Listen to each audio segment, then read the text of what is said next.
31 Days of Horror.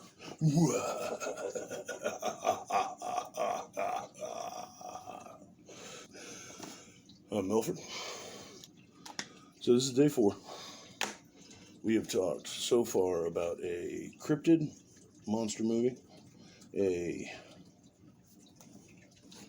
zombie monster movie, and last night was a technology gone wrong monster movie. So I kind of wanted to step away from the monsters for tonight's one. Speaking of monsters, robotmonsterprints.com. Check them out. They're awesome. That's where I get all my awesome shirts. Tonight, we're going to discuss a brand new movie on Netflix called In the Tall Grass. Now, it's based on a book or a novella by Stephen King and Joe Hill. The screenplay was written by, I apologize, I'm going to butcher this name, Vincenzo Natali. Again, my apologies. And it stars Patrick Wilson, Leila de Oliveira. I probably murdered that one as well. Avery Whitted, Harrison Gilbertson, Rachel Wilson, and Will Bowie Jr. B-U-I-E. Not 100% sure how to pronounce that. I am a Stephen King fan.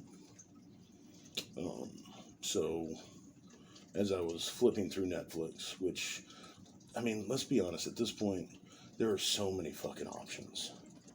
It's a bit ridiculous at how many different movies I looked at to watch tonight. I didn't want to do another horror movie.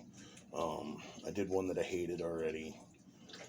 I wanted to be surprised, and I was. In the Tall Grass, when I first, right off the bat, I was expecting a Children of the Corn revisit, because it's Stephen King and Joe Hill. It's tall grass. Almost looks like corn. It's like, alright, so we're from a Buick 18, this Christine. That was really hard to say. From the looks of it, that's what it is. It's just a rehash of Children of the Corn. But long ago, I learned to never judge a book by its cover. So I took that ideology and applied it to movies. Simple enough. I did not judge this movie by its cover. And I hit play and was almost immediately drawn in to this movie. We get about 5 minutes of build-up before shit starts happening. A man and a woman are driving through what looks like middle America. The sides of the road, fucking 7 feet tall with giant grass. And the lady gets nauseous. Dude pulls over to the side of the road.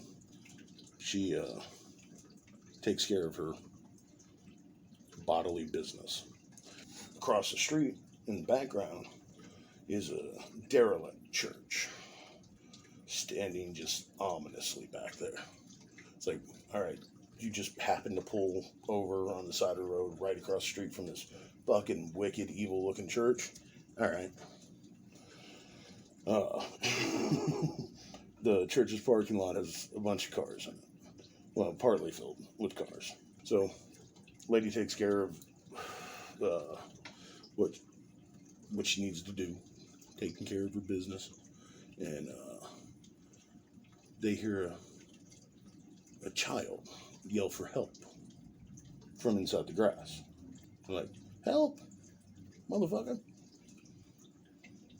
So the two decide to do the Good Samaritan thing and help the kid. They walk into the tall grass. And that's when everything goes tits up. This is a supernatural mystery thriller with time loop and skip elements. As soon as they get into the grass, the fucking ambiance just becomes scary. Like, they immediately get lost. Fuck. Like, I don't want to ruin any of this movie. So I'm gonna watch my mouth. Because it's hard to explain the movie without actually ruining a lot of it. But there are only 6 characters in the entire movie, and they're all pretty decently developed in the first half of the movie, first act. And they're phenomenally acted. Like, they chose very good actors to play these roles. So King and his son, Mr. Joe Hill, are experts at the slow burn terror. And the director, Mr. Natalie, I don't think it's Natalie. It's kind of spelled like that, but it's like spelled foreign like that. So it's Natali, Natalie. So his script enhances their slow burn horror. The visuals throughout the entire movie are just stunning. There's a lot of CG, but it doesn't take you out of the movie. CG definitely doesn't negatively affect the movie. And the intense moments in the movie are the fucking definition of what intense is supposed to mean. There's an entire scene where the main lady is... I don't want to ruin anything, because this is definitely a movie worth seeing. She's in the clutches of evil, and oh god, what they imply is happening is fucking horrific.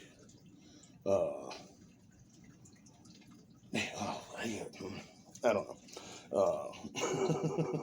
Throughout the entire movie, you don't really know what's going on, and they keep throwing more and more in to not necessarily keep you confused, but through the entire movie you're like, wait a minute, what? Wait, what? And then they just throw more and more and more at you until the resolve of the movie. I'll call it that. There are creatures in the tall grass, but they're not the primary evil. If you know Stephen King stories, you know that the majority of the evil, I mean, he's got stories like It and what have you, but the majority of his evil is based in the human. It comes from humanity. So there are creatures. There's a big black rock. Again, I don't want to spoil anything, but the bads in the movie are fucking bad, and the ending is unique. The time loop aspects aren't as fleshed out as they could be, but that leans into the mystery of it all. So it's not distracting. You're not like, whoa. How it's just more of the mystery, which is pretty good. There are instances of terrible, intense imagery. Again, like the one scene with the main lady. The gore is minimal, but again, in fucking tense. They don't need a lot of blood to get across what's happening. And I like that.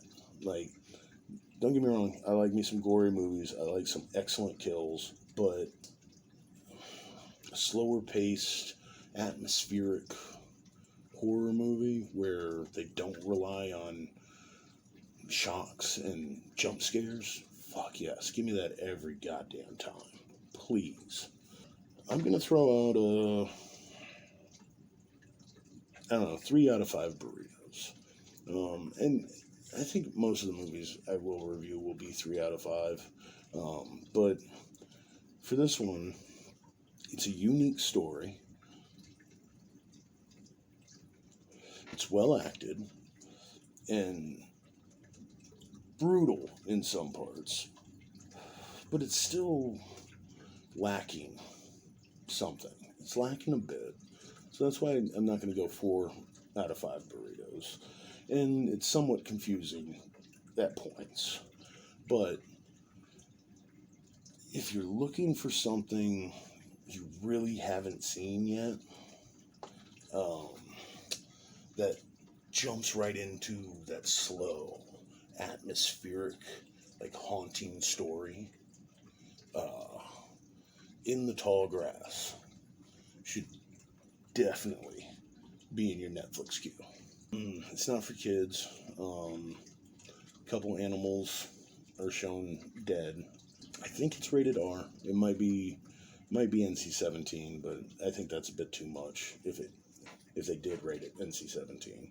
Again, it's a slow burn. I don't think kids would be interested in watching this. This definitely isn't something teenagers would get a kick out of.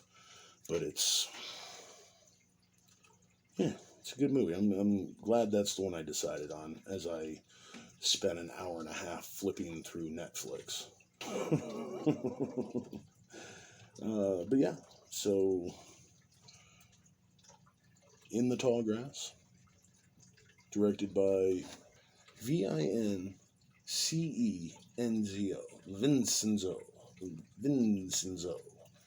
Natali. He also wrote the script based on a novel by Stephen King and Joe Hill. Check it out. Definitely worth seeing. And there you go. There's night 4 of 31 Nights of Horror.